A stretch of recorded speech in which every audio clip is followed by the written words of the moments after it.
Hello there, it's Sev here from Three Counties Motorhomes and welcome to this video guide on the control panel you see in front of me.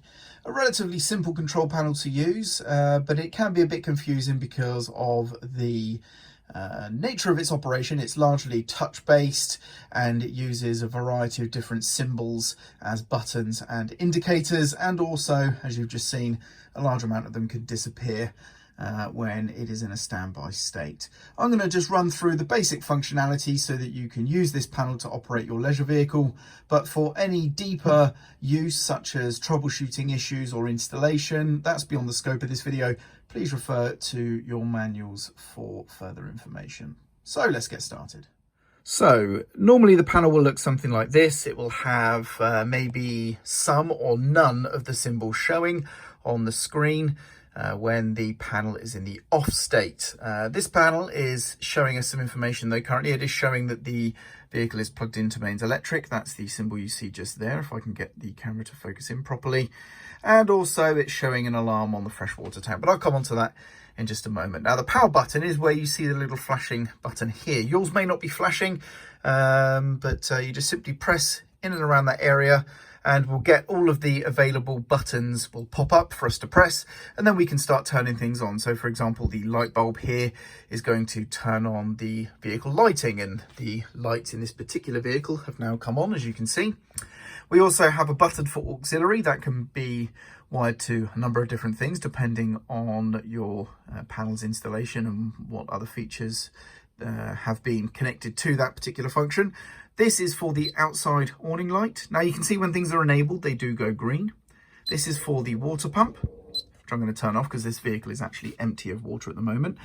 Then over here we have the buttons for checking things. So we have battery 1, which as you can see is a picture of a truck. So that's the vehicle battery. You can see there the battery voltage. It's flashing to show what thing we are actually looking at. If I press the button again though, you'll normally see an approximation of the battery's capacity as a percentage.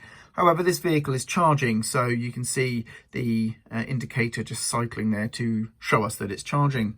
Battery 2 here is the leisure battery. You can see the motorhome body at the back. That means leisure battery. The same thing as well, voltage, and then a second press lets us see the capacity as a percentage. Again, this vehicle's on charge, so we're just seeing the cycling indication. We then get to see the battery amps. So if I press that, that's the ammeter for the leisure battery. It won't be for the vehicle battery, so this will be for battery 2. And you can see we have a positive amount of 0.2 amps. If it's negative, I believe this shows a minus right there.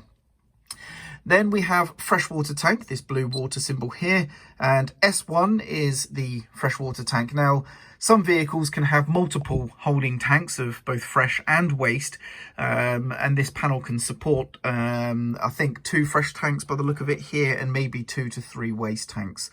So as you can see, S1 there, if we were to continue to press this, any further installed fresh tanks would actually cycle through. It go S1 and S2 at the top here. But as you can see, 0 capacity, and that's why we have the alarm showing us that something is wrong there.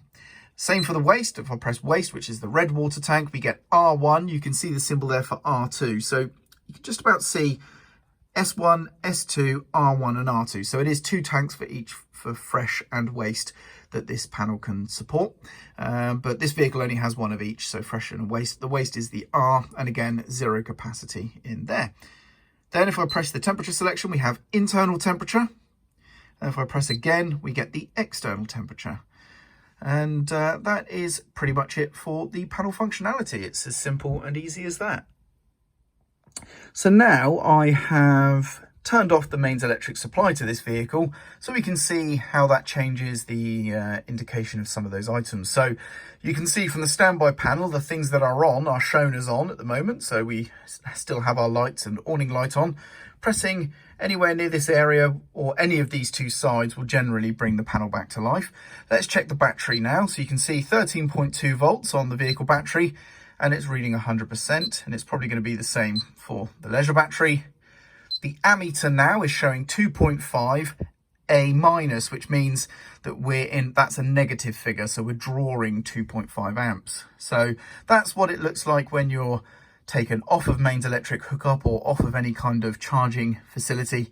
you can see the difference there. We're showing a negative now on the amps, and the capacities are now showing as a percentage rather than the cycling charging animation. And it's as simple as that. So that's how to use this control panel.